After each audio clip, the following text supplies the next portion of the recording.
Assalamu alaikum, j'espère que vous allez bien. On se retrouve pour la continuité des challenges des 99 noms d'Allah. Le livre que j'utilise, je le mets en barre d'infos. Si vous voulez vous le procurer pour maintenant, si vous suivez le challenge ou non. N'hésitez pas à vous abonner, à commenter, à liker, à partager pour me donner un petit peu plus de force, Inch'Allah, bi'idhnillah, et vous retrouverez la playlist de toutes les premières vidéos dans mes playlists. De toute façon, il n'y a que 2 playlists, une tafsir et une nom d'Allah. Celle du tafsir, je compte la mettre à jour, et l'autre, c'est toutes les premières vidéos que j'ai faites. Aujourd'hui, nous voyons le nom El-Shafi. Bismillah.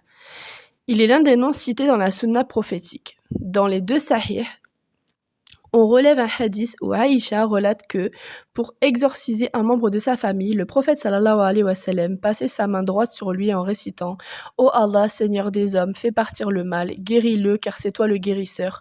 Il n'y a point de guérison si ce n'est la tienne.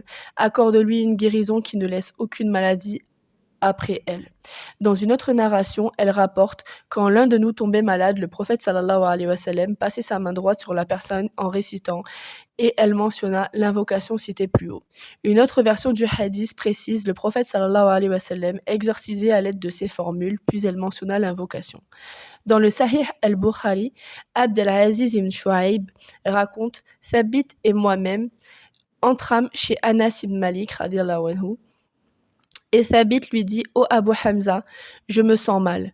Ne veux-tu pas que je t'exorcise comme le faisait le prophète sallallahu alayhi wa sallam ?» demanda Anas. « Oui, répliqua Thabit. » Anas récita « Ô Allah, Seigneur des hommes, toi qui écartes le mal, guéris-le, car c'est toi le guérisseur. Il n'y a de guérisseur que toi.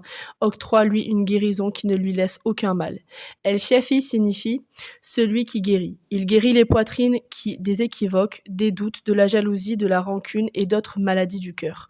Il guérit aussi les corps des maux et des souffrances. Personne d'autre que lui n'a cette capacité. Il n'y a d'autre guérison que la sienne. Il n'y a de guérisseur que lui. À ce propos, l'ami intime Ibrahim, rahmallah, confie « C'est lui qui me guérit quand j'ai mal. » Surat al-Shu'ara, verset 80. En d'autres mots, il est le seul qui puisse guérir, il est sans associé. Pour cette raison, toute personne responsable est tenue de croire avec conviction qu'il n'y a point de guérisseur si ce n'est Allah. Le prophète sallallahu alayhi wa sallam l'a bien fait ressortir en disant « Il n'y a de guérisseur que toi ». Par conséquent, l'un des meilleurs moyens de solliciter Allah pour la guérison des souffrances et des maladies consiste à l'invoquer, car il est le seul détenteur de la suzeraineté. Il s'agit de reconnaître que la guérison se trouve entre ses mains uniquement et que nul ne peut être guéri si ce n'est avec sa permission. Le commandement est le sien, la création lui appartient et toute chose tombe sous sa gestion et son administration. Ce qu'il veut est et ce qu'il ne veut pas n'existe pas. Il n'y a de force ni de puissance qu'en Allah. Dans l'invocation précédente, la formule utilisée par le prophète sallallahu alayhi wa sallam « Ô Allah, maître des hommes » est un moyen de solliciter Allah par son attribut de souverain de tous les hommes. C'est la reconnaissance qu'il est, lui, leur créateur, qu'il gère et administre leurs affaires et que la mort et la vie se trouvent entre ses mains, de même que la santé, la maladie, la richesse, la pauvreté, la force et la faiblesse. L'expression « écarte le mal de lui » signifie « dissipe la douleur, la difficulté et la maladie ». Dans le hadith d'Anas, le prophète sallallahu alayhi wa sallam dit « Ô Allah, maître des hommes, toi qui écartes le mal », il sollicite Allah en le reconnaissant comme étant le seul capable d'éliminer le mal. En effet, le serviteur ne peut se délivrer d'une maladie si ce n'est avec son autorisation et par sa volonté. Guéris-le car c'est toi le guérisseur. On demande à Allah la guérison en le sollicitant par ce sublime nom, indiquant qu'il est le seul à pouvoir guérir et que la guérison est entre ses mains. La formule « il n'y a de guérison que la tienne » est une affirmation de cette croyance et un enracinement de cette foi. C'est aussi admettre que la guérison ne vient que d'Allah et que le traitement et le remède ne seront d'aucune utilité si Allah ne leur permet pas de guérir et de redonner la santé. La parole du prophète sallallahu alayhi wa sallam, une guérison qui ne laisse aucune maladie, veut dire qu'il ne laisse subsister aucun mal ni aucune séquelle.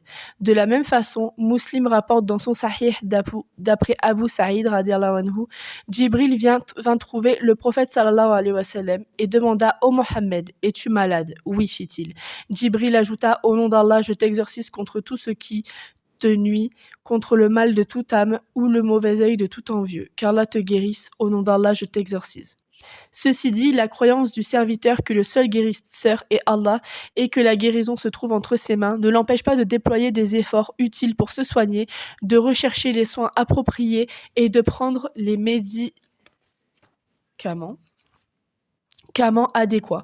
En effet, dans de nombreux hadiths, le prophète sallallahu alayhi wa sallam ordonne de se traiter et cite divers types de médicaments utiles. Il n'y a en cela aucune incompatibilité avec la confiance en Allah et la foi que la guérison se trouve entre ses mains. Dans son Sahih, Muslim relate d'après Jabir ibn Abdullah radiallahu anhu, que le prophète sallallahu alayhi wa sallam a affirmé: il y a un remède pour toute maladie. Dès lors que l'on découvre le remède correspondant à la maladie, la personne qui souffre sera guérie avec la permission d'Allah.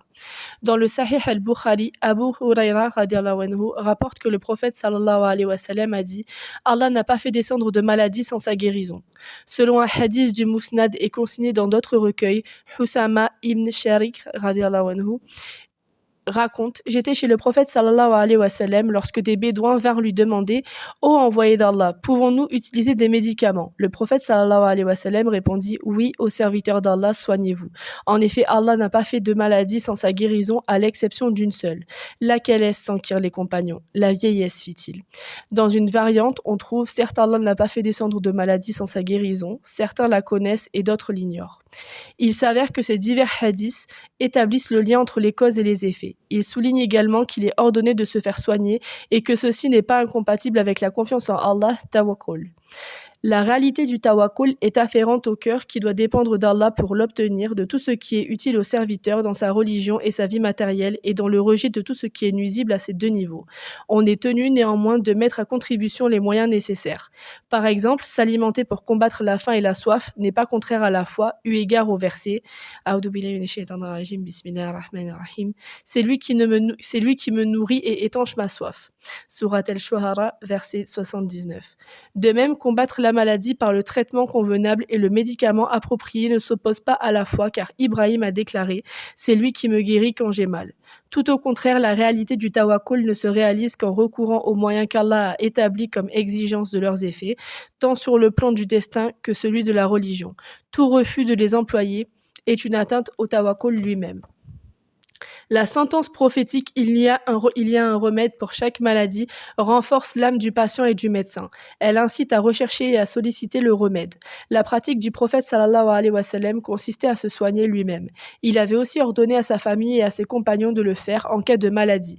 L'usage du prophète sallallahu alayhi wa sallam dans ce domaine est détaillé dans le chapitre La médecine prophétique de Zad al-Ma'ad fi Hadi Khair al-Ibad d'Ibn al-Qayyim. Par ailleurs, pour ce qui est des moyens à appliquer, il appartient au serviteur de connaître 3 choses. La première, il ne doit recourir à un procédé que si celui-ci est reconnu en tant que tel sur le plan de la religion ou du destin. La deuxième, il ne doit pas investir sa confiance dans la cause, mais plutôt en celui qui en est la cause et qui lui a donné la force agissante. Dans le même temps, le serviteur est tenu de recourir aux moyens licites et de veiller à utiliser ceux qui sont profitables. La troisième, il lui appartient de savoir que les causes, aussi grandes et fortes soient-elles, sont liées au décret divin et à la prédestination. Elle n'y échappe point. Allah agit sur ces causes comme il l'entend. S'il le désire, il maintient le principe de causalité et s'il le souhaite, il le change comme il le veut. Par conséquent, les serviteurs ne s'appuieront pas sur les causes car ils savent qu'il est omnipotent et qu'il est le seul à détenir la volonté absolue et à administrer le monde de manière souveraine. C'est ce qui ressort de la parole du prophète sallallahu alayhi wa sallam: c'est toi le guérisseur, il n'y a de guérison que la tienne. Je demande à Allah le sublime, le Seigneur des hommes, qui écarte le mal, le guérisseur qui détient la véritable guérison, de guérir les musulmans malades. Amin. Voilà pour le nom d'aujourd'hui. Ala'i shafikum. J'espère que cette vidéo vous a plu. N'hésitez pas à vous abonner, à commenter, à liker, à partager, pour me donner un petit peu plus de force, Inch'Allah, bi'idnillah. Et on se retrouve demain pour un nouveau nom. Salam alaikum.